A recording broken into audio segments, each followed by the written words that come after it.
You just got your asses whipped by a bunch of goddamn nerds.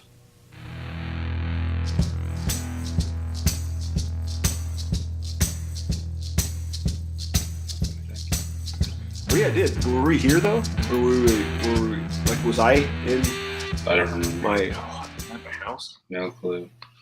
Can't remember. All right, so it's up and running.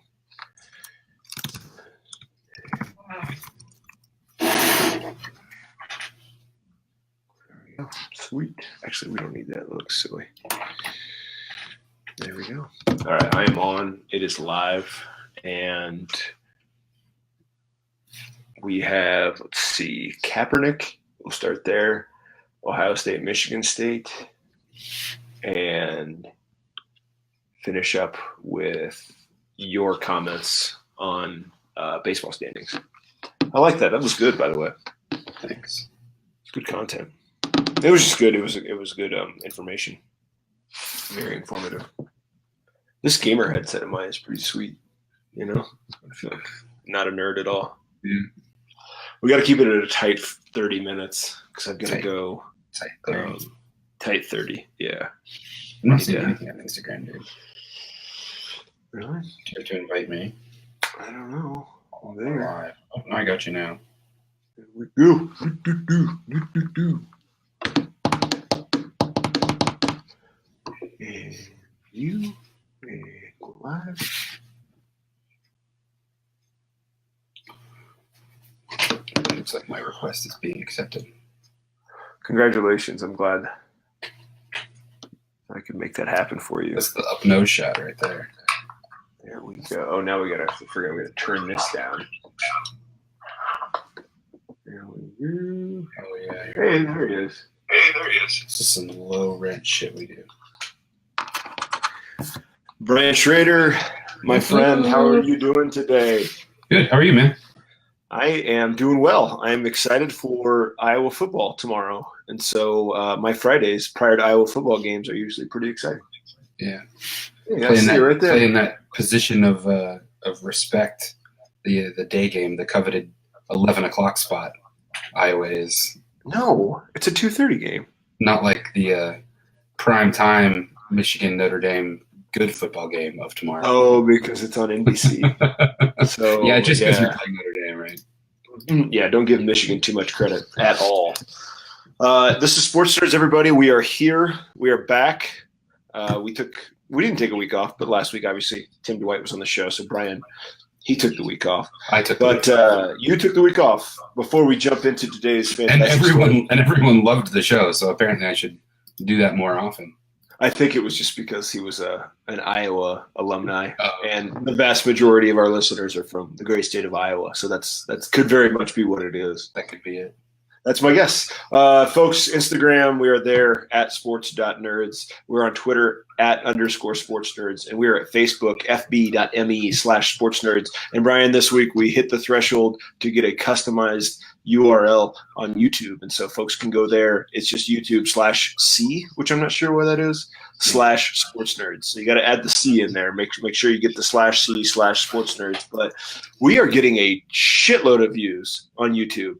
It is crazy, and comments, and people, I guess, it's not that our video quality is great, but I think that's probably an easy way for people to listen at work, is maybe to throw that up in the corner and consume some, what we hope are some good arguments. Yeah, it's just searchable too. You can just go to YouTube and type in Sports Nerds. And now it's showing up. All the old videos are, yeah, it shows up. It's There we cool. It's good stuff. When we put this stuff, Catherine CJ says, "Hi, nerds." Hello, Catherine CJ. You look a lot like my wife. Huh. Nepotism. You probably Nepotism. asked Look at her that. to come in and Support. watch.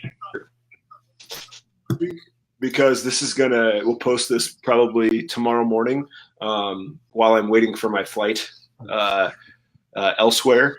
And I thought, let's do this. Anybody who is willing or wanting to listen to the Sports Nerds podcast while tailgating tomorrow, while tailgating, it doesn't have to be tomorrow. I guess there's football games every day, basically this weekend. And you can document that with a video and then share that video in some sort of social media platform, we will send you a koozie. And I know a lot of folks already have koozies, but the number of people who actually watch the show compared to the people who actually have koozies is not even. There are way more folks who consume our content than actually have those sweet beer sleeves. So that's the deal. Document yourself listening to the podcast while tailgating. We will send you a koozie. It could even be like couch tailgating. It could be couch tailgating. Absolutely. By yourself. That's by yourself. I mean, I think if you can do it any way, shape, or form, we will definitely make that happen. I like that idea. I came up with that today in the shower. So I was naked. It's the best I was idea. naked, and I came up with that idea. I think some of my best thinking is happening. It's an incubation period, right? When you're not trying to think, but good things happen. Did you see that Andrew McCutchen got traded to the Yankees? Does that matter? I did late last night. Yeah. I can't podcast right now. I have to read up on Andrew McCutchen. Shout out to the great Dan Lair, who actually said he predicted that happening about 6 weeks ago. And when his Giants shit the bed. Yeah, well, he said the Yankees too, which it works out for the Giants. I think they got a guy who, when he was going to play another 5 weeks with the Giants, and they ended up getting something for him, and it worked out. So smart move by the Giants, smart move for the Yankees to get somebody in there that has, I wouldn't say a ton of postseason experience, but certainly a veteran player. Yeah. Hey, we're going to jump back to baseball. He was getting paid $15 million this year. Sorry. For 1 year. Wow, that's good dough. Well, the Yankees have that 14. I was going to say, who's picking up the majority of that, I wonder. I'm not sure, though. I would like to see the specifics of that contract. He's actually been pretty good this year. 110 OPS plus. He's been much better since the All-Star break, for sure. He's been pretty solid. So good for Kutch. Happy for him. We're going to jump back into baseball, the back half of this show, but I thought we'd start with some depressing news, Brian. So all of you who are drinking and tailgating right now, make sure you crack open a fresh beer because we've got some not fun stuff to discuss first. Let's begin with this Kaepernick story. So last night, that would have been Thursday evening, the 30th, it came out that the NFL, who had tried to, the Kaepernick-Collusion case went to an arbiter. The NFL pushed the arbiter to basically make a decision or a summarization without pushing the case forward into court. The arbiter summary judgment is just like asks the judge to kind of kill the case before it even really starts on the basis of not having sufficient evidence to proceed. That is true. That is true. And the arbiter said no. So basically, I liked Yahoo Sports, I can't remember who wrote it, said that it looks like there is smoke. There may not be fire, but there is certainly smoke here. There's enough smoke to actually push it into the legal system. So that's where things stand now. There was an article both in Sports Illustrated that Brian and I read that came out this morning, and Bleacher Report just kind of had a summarization of things. But the Sports Illustrated article was a solid one. I really thought that was good. It really broke down the situation and explain what's going on and what it means for the NFL. And I guess, do you have any comments about this before we start picking it apart? Yeah, I mean, there was a really interesting part in that same article, I think, that you're mentioning that pointed out that, the reason there might be cause for concern that there might be smoke in the decision to not issue summary judgment on the part of that arbitration person is that it also retained all 30 or 32 is 30 NFL teams, whatever number of NFL teams there are, as I guess defendants or whatever, and it sort of explained that for a collusion claim to happen, not even every team in the NFL has to kind of collude to prevent a player from getting signed or to collude to not pay players as much as their fair market value. Only 14 actually. And then the other part that's kind of interesting is what's being cited as evidence by Colin Kaepernick's attorneys, by his lawyers, are the recordings from that NFL meeting from what was that, like 7 or 8 months ago at this point, where the NFL people got together. And this is the one where they did a little crap talking about Trump. They were like, he's messing with our stuff. We should do, for kind of political expediency, we should pass these. Yeah. Where they had those recordings. But basically his lawyers are saying that the NFL owners got together and had this discussion about how the NFL anthem protests are messing with their bottom line is proof that they were colluding to not sign Colin Kaepernick, because by logical extension, he would re-stoke those fires that might piss off Donald Trump or, people who agree with him about national anthem protests and hurt, again, the bottom line for the NFL. It might hurt their how much money they make. So, I mean, that's interesting. I didn't realize that I mean, I knew like there was Kaepernick, and then a result of that was this blowback and, more national anthem protests. But it kind of is circled back now where Kaepernick is saying, hey, look, the statements issued by the president and the resulting conversations by the ownership prove my point that teams got together and said, we can't sign this guy because, he's causing controversy that's not making us money, which is interesting. That's always been my kind of defense of the ownership, and it's not been a very full-throated one, but kind of like, I guess I understand why you would choose not to sign somebody who's a lightning rod, right? I've always understood why teams didn't want Tebow, right? Like he's a backup quarterback who's going to generate way too much press, and he's going to, just piss people off, and you're going to get a fan base calling for him to start games when he has no athletic reason for doing so. So I've always kind of understood that. But what's happening here is the Kaepernick's legal team is arguing that that's not an excuse that actually proves the point, right? That you're not signing him because he doesn't have athletic ability. You're signing him for other reasons, and you're getting together and saying, hey, look, let's all not do this. Seems pretty fucked up to me. Well, no, I mean, it really does. I think it's what's kind of, I don't know when you say ironic, but certainly interesting about this is there's this added element that came out a couple weeks ago, I think 2 or 3 weeks ago, John Elway's comments about Kaepernick. I think he might have done this at Dove Valley here in Denver. But, basically. I really hope you can explain this to me because I don't get it. Okay, yeah. I think I can explain it through somebody else's interpretation. But what we are about to discuss in terms of John Elway's comments, it will actually, it appears, be a major force in this collusion case. Like this could be one of the key pieces that the Kaepernick team needs to prove collusion. So basically, I got to make sure. Let's see, did I get the dates correct? Excuse me. It was when I was out there, I think. So it was 2 or 3 weeks ago. Where is it? Oh shoot, I had it. I had the dates. There we go. Okay, so. April 2016, Elway had brought up the idea, and apparently there were actual discussions with Kaepernick or his agent of signing him here for the Broncos.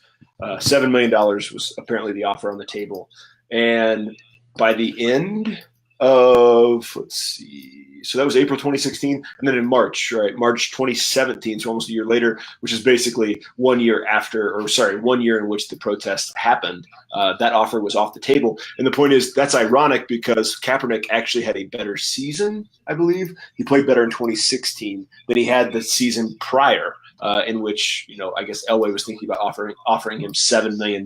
So to clarify my comments there, what you have is the Broncos being interested in Kaepernick prior to the protests, showing a willingness to paying him up to $7 million for a 1-year contract after the protests, specifically after a season in which he was better than the season after which he was offered the contract. There is no offer on the table anymore, and they show no interest. So if you look at this, apparently I don't know how it's going to work in court. I'm not quite sure. Obviously, in a criminal court, it's going to be it would be much different than perhaps in a civil court, but certainly it shows that Elway and the Broncos and maybe the other NFL owners that are part of this case had no desire to sign Kaepernick despite his talent, but despite his potential, solely on the protesting. And perhaps, as you're pointing out, the influence of the now president of the United States, Donald Trump. Is that your understanding of the entire situation? I tried to really parse through that and make sense of it. Is that your read? Well, yeah. I mean, dude, I don't know how this is going to shake out. I don't have the the legal expertise or knowledge to really weigh in. But it seems to me that, like a lot of these more complex criminal issues, you kind of have to prove state of mind, right? Yeah. Because the you can't force teams to sign players if they don't want to sign them. But at the same time, you can't have organizations not signing people for the wrong reasons, right? Does that make sense? And this, by the way, this goes back to not all that long ago when NFL teams just didn't, sign minorities at all. They didn't sign African Americans when the NFL was totally white, and that was, probably some collusion going on there, a sort of unspoken agreement to not do that until that finally got broken down. But it's tricky because you can the law that's being broken here, or the norm that's being broken, is not the action that you're taking, but the reason that you're taking it. And what you're pointing out with Elway is, logically it doesn't make sense to have an offer on the table in a year where Kaepernick has X numbers, and then to remove it the next year when he's doing better. That seems fishy, right? That maybe lends itself to an explanation that says, oh, we're not rescinding that offer because he's gotten worse. We're rescinding that offer because, other non-football sort of related issues. The other thing I forgot to point out in that article that you sent me, and I didn't know this until I read it this morning, to be honest, that if this arbitration case goes in Kaepernick's favor, it means that the NFLPA, the Players Association, can basically cancel the collective bargaining agreement, can walk away from the collective bargaining agreement. Say that again. Can you say that one more time? Yeah, that if the arbitration is it arbiter arbitration, the, arbiter, the judge, whatever his name is, if that person rules in favor of Kaepernick that there was in fact collusion by the NFL to keep him from being signed, the NFLPA can basically cancel the existing contract, the collective bargaining agreement that they have with the NFL, because collusion would be in violation of it. And I guess what would happen is they could go back and renegotiate the collective bargaining agreement, or potentially that's a strike situation. I'm not totally sure.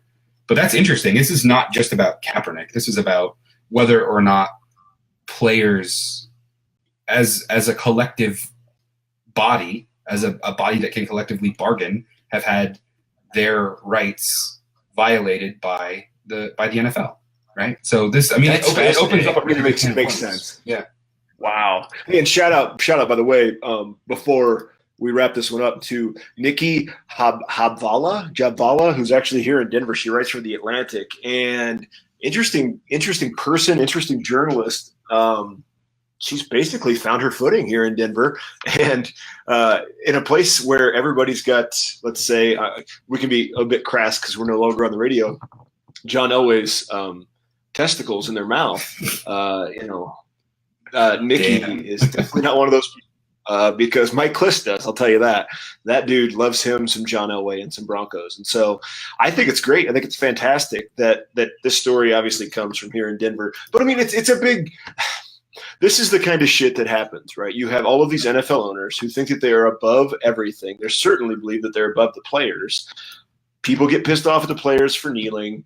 Now we're going to have a little bit of backlash, at least in court, right, towards these owners. You now have what we hope to be a third party who's going to get involved and really pointing out the problems with what's going on. Because I don't know how it's going to play out in the media. I'm not sure how we're going to cover it, but I appreciate this, because this is the same. To me, the players get a bad rap, and they have for since the strike.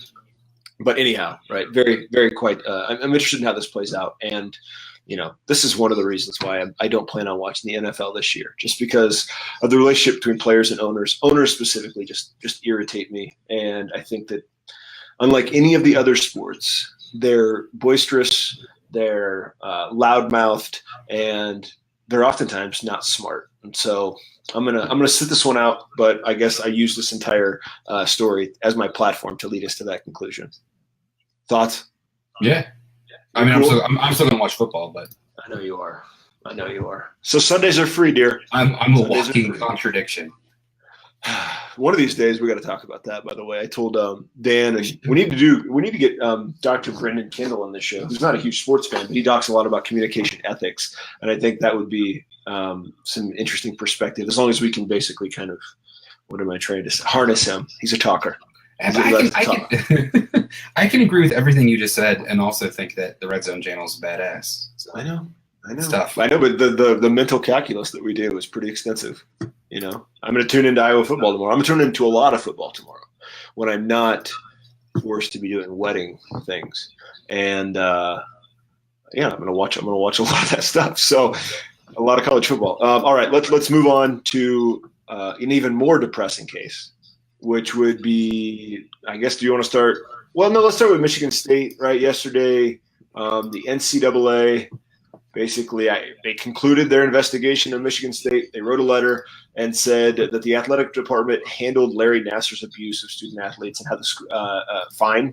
And the school also handled allegations of sexual assault against members of the basketball and football teams.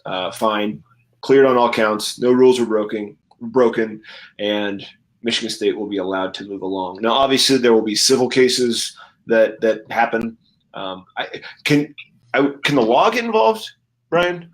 I mean, are we there? Yeah, no, they can. There's a Michigan State gymnastics coach who's being charged now, criminally charged with, getting reports from gymnasts and not passing them on properly, which is, you're a state employee, you're a college teacher. There's federal guidelines that oversee every college employee. They make you a mandatory reporter. If someone comes up to you and says that they're, afraid for their lives, or they've been assaulted or sexually assaulted or suicidal or whatever, you have to tell somebody. Like you do, I do, federal employees do. So there's definitely the long arm of the law reaches into the college classroom and the college athletics department as well. I was rolling my eyes the entire time you were talking, and it was not at you, for anybody who noticed that. It was at this, like, how in the world can the NCAA be like, oh yeah, the university handled this fine when there's a gymnastics coach being charged for getting reports from gymnasts that they were being sexually assaulted, and then like turning around and not reporting that stuff anywhere. Yeah. Like obviously it didn't get handled fine. So like one of two things is true. Either the NCAA has no interest in doing a thorough investigation that might put a black mark on some teams that are within their purview or whatever, or their standards are just incredibly low and they need to be reevaluated. It's insane to me that you could have a case like Larry Nassar with how many charges, how many counts in the hundreds, and the NCAA be like, yeah, there's nothing that we expect the university to have done differently. Well, that's banana. I mean, this cannot stand, man. Like I can't. No. I'm at a loss. I really am. You're obviously, this gets you a little hot under the collar. So, what is this morning you woke up in Michigan? What are folks saying there about this? Because it broke kind of late yesterday. Yeah, I haven't heard anything. Yeah, I'm not. Maybe it's not soaked in yet. I don't know. Personally, when I heard the story of the gymnastics coach, and this is a couple days old now, not a week old, of her getting criminally charged, I was like, finally, right? We talked about this when the story broke months and months and months ago, that at some point we need to draw a line where the culture of competition and a winning culture gives way to just normal common sense, right? where once the 30th kid comes to you and says they got sexually assaulted by the doctor, instead of being like, oh no, you're blowing it out of proportion, you're like, oh no, maybe there's actually fire here, right? I don't know. And this seems to be it, right? I think I'm guessing here, but I think some people are probably like, well, listen, it wasn't the gymnastics coach's fault. She wasn't the one who was doing it. It was the doctor. But if the allegations are true, all of these allegations went through this gymnastics coach, and she just said, fuck it. Mm-hmm. That's criminal. That's criminal, in my opinion. Oh, dude, it's terrible. It's a terrible situation, and there's another one happening just south of there, and we'll jump into Ohio State here in a second. But you pointed this out, like you said a couple weeks ago, saying that money is such a significant factor in these decision-making processes, and clearly that goes up not just at the university level, but all the way up to the NCAA. There's a really good paragraph here I'll glean from Deadspin's article on the situation, and let's see, I'm trying to think who wrote this. Tom Lee, maybe. No, Devorah Myers wrote this, and it came out yesterday afternoon. If you were expecting action from the NCAA in these matters, then you don't know the NCAA. Over the last few years, the NCAA has failed to adequately sanction institutions that have engaged in academic fraud. UNC Chapel Hill creating fake classes for athletes so that they would maintain their eligibility, or child sex abuse, excuse me. Though it initially sanctioned Penn State in the wake of the Jerry Sandusky situation or case, these punishments were eventually reduced. This is the thing, right?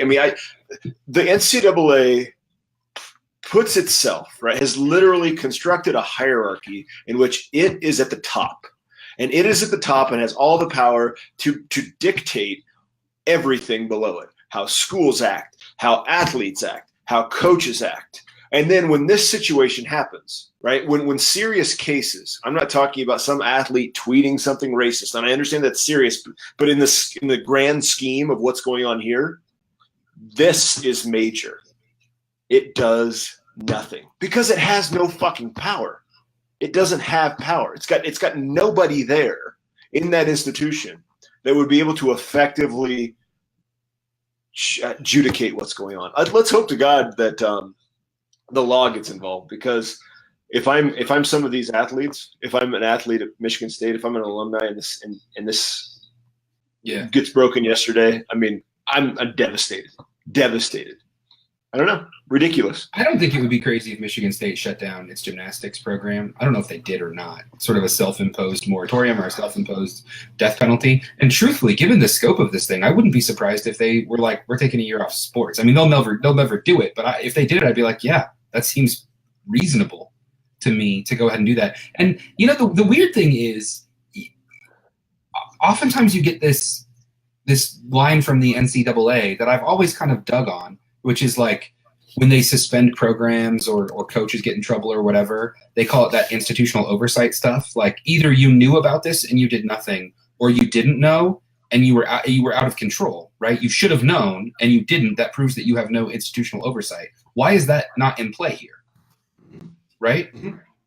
Given the charges that have been, not even charges at this point, given the things that Larry Nassar has pled guilty to, right? We know that there was a lack of institutional oversight, that Michigan State athletics is not overseeing what's going on inside of its own backyard, and something should happen for the NCAA to come in and say everything's fine. I swear, man, we have to talk about something else. I'm gonna blow a gasket. Same situation now. Let's talk about Ohio State. I'm not talking about Urban Meyer.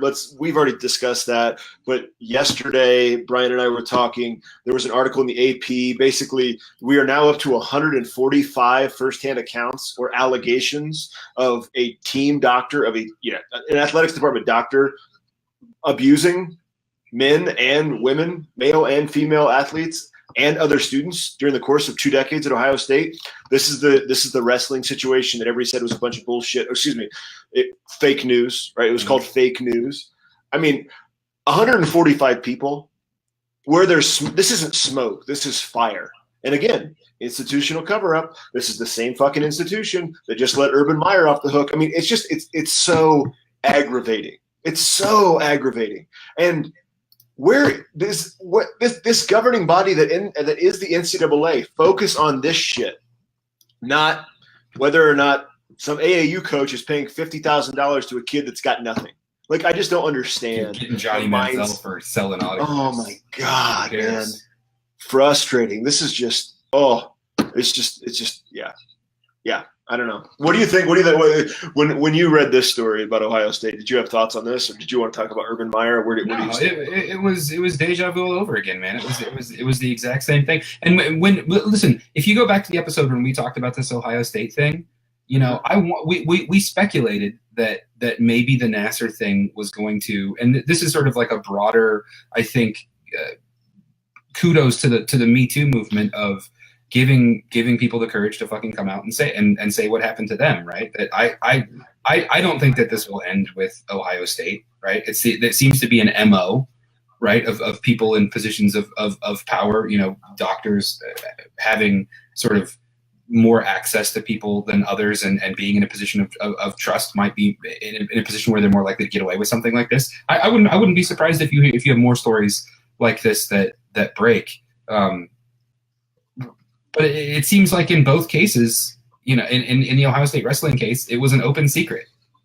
Like, there's no doubt that everyone knew about it in the locker room because they would joke about it, right? Does that mean? And we've already covered the problems with that and sort of the machismo that goes along with that, and kind of the unwillingness to recognize it for what it was in the 70s and 80s and that sort of stuff. But it seems clear that there was knowledge about this and that no one took any action for whatever reason, because they didn't want to believe it, or because they thought it would cost them money, or whatever, right?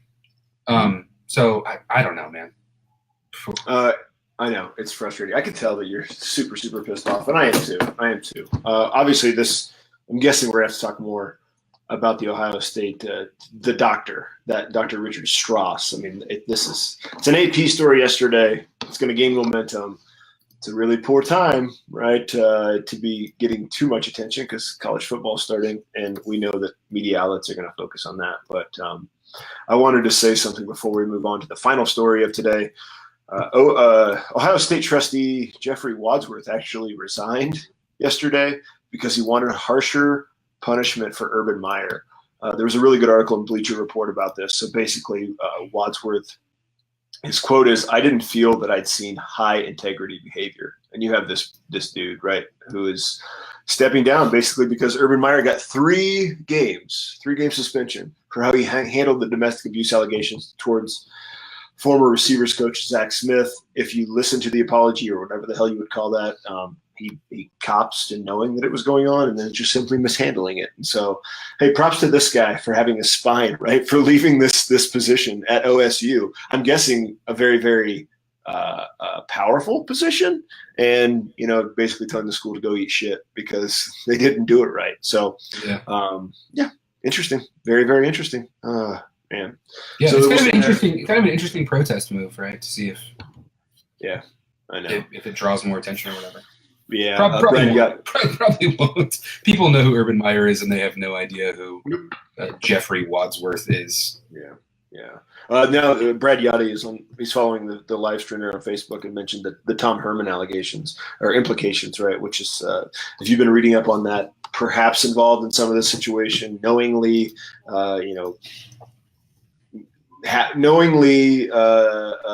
supporting Zach Smith. I don't know what to call that. That story hasn't necessarily broken too much, but you have. Oh, this is the strip club thing. Yeah, the strip club thing. But you have the University of Texas football coach that also apparently knew about what was going on. I don't know. So he went, right? He went. Oh no! He went to the strip club. Yes, but I'm not sure where it falls in terms of domestic abuse. Do you think that's still going on in these recruiting trips? Or is that like a thing? Oh, that's what it was. Yeah, for sure. You think it still happens with all this? Dude, I'd be surprised. Dude, there's so much shit that goes on. All right, you've got 2 minutes. Can you summarize your wonderful video that we posted yesterday about Pythagorean theorem, luck factor, and MLB standings? I thought it was fantastic. I just want you to summarize it again so that way people can watch the video on Instagram. So it's on IGTV or on Facebook, because baseball fans, if you want to nerd out, give Brian 5 minutes of your time, and it is well worth it. You want to kind of make that pitch for the video? Yeah, sure. So, I mean, the short version is, I was just looking at baseball standings the other day and noticed some interesting things in terms of Major League Baseball. Their website calls this expected win-loss, XWL, or Baseball Reference calls it your Pythagorean win-loss. But basically, it's a formula that predicts how many wins you should have in a season based on your run differential, right? How many runs you scored versus how many runs you've given up in the season. And I just kind of compared that to what the current standings are. So there's some interesting stuff going on. The Red Sox have the best record in baseball, with Houston having the third best record in baseball. But if you look at their expected win-loss, then that actually flips. The Astros go into first place and the Red Sox go into second place. And then there's some other just interesting Pythagorean win-loss records that you can compare to real wins that are kind of interesting as well. The Rockies, who look like they might make the playoffs, or at least are in a position where they can hold on, they can be in the playoffs, have a pretty low Pythagorean win-loss. I think they have 72 real wins, but their Pythagorean win-loss is like 6 or 7 games fewer than that. Yeah, they should be 65. So 65 and 68 is their Pythagorean win-loss. They're a below 500 team. So it's just interesting, right? Like we kind of in other sports that don't have quite as many games, I think we tend to think if you win a game, regardless of if it was ugly or if it was a beatdown, you deserve that win. But baseball, because there's so many games, it's inevitable that you're gonna luck into some wins, right? Mm-hmm. You're gonna have a day where you win a game 1-0 just because the other team wasn't hot, or you you get lucky in extra innings or something like that. And so because there's so many baseball games, you can, based on this formula, there are teams who have lucked into as many as 12 or 13 or 14 wins. And there are teams who have lucked their way out of 5 or 6 or 7 or 8 wins. So we tend to think of your record as this kind of end-all be-all. And it is in some senses, right? It determines what gets you in the playoffs. But if you're really interested in determining the overall or relative quality of a team, looking at their expected win-loss versus their actual wins, you might find that your team is a lot better than they look like they are on paper, or a lot worse. An example of a team that's a lot better is the Dodgers, who are 72-62 right now. But based on their run differential, their expected win-loss would be 80-54, which would put them in first place in the National League. So it's interesting, right? The case in point here, the last thing I'll say, the Rockies, who are how many games above 500? 11 games above 500, have a negative run differential. Yeah. They've scored 624 runs, and they've given up 638 runs. If just based on that run differential, you would expect that team to be below 500. Yeah. Right? I know. Not 11 games above 500. Man, I hate, and the thing about that, like you just reeled off those stats, I really feel bad for the Dodgers. I mean, Dodgers could miss the playoffs. They could miss the playoffs, and if you look at that number, they're a very good team. Right? Pythagorean win-loss, they should be the 5th best team in baseball. Oh my God! Houston, Boston, New York, Cleveland, Dodgers. They should. Pythagorean win-loss has them at 80-54. Yeah. Their luck factor. Luck factor is what the luck factor is the difference between your actual wins and losses versus your Pythagorean win losses, so it can be plus or minus. They have a -8 luck factor, same as Houston. Jeez. And Seattle is a +12 luck factor. Yeah, that's another statistic. All right, pal. Well, that was fantastic. I'm glad we could end on a high note. Everybody, again, if you're listening to this podcast tomorrow while you're having an adult beverage and consuming some college football, if you wanted to post that somewhere on social media to document that you're doing that, we will send a Sports Nerds koozie your way, and we would really, really love to do that. We've got a brand new supply of koozies, and I think, Brian, we need to do shirts. I think we got to do shirts. Shirts. Yeah. Are we going to do Iowa colors again, or are we going to mix it up? Well, we can probably mix it up. We should do customized shirts with our faces. We could do Michigan colors. We could do Iowa colors. Let's experiment. We'll figure it out. Everybody, I hope you have Vice golf balls. Ooh, those are sweet too. We should do golf balls. Well, pal, great show today. Everybody, thanks for listening. You can find us on Instagram at sports.nerds. We're on Twitter at _sportsnerds, and we're on Facebook, fb.me/sportsnerds. Thank you for taking the time to listen to us today, and we will be back next week. Brian Schrader, have a fantastic weekend, buddy. Have a good one. All right, see ya.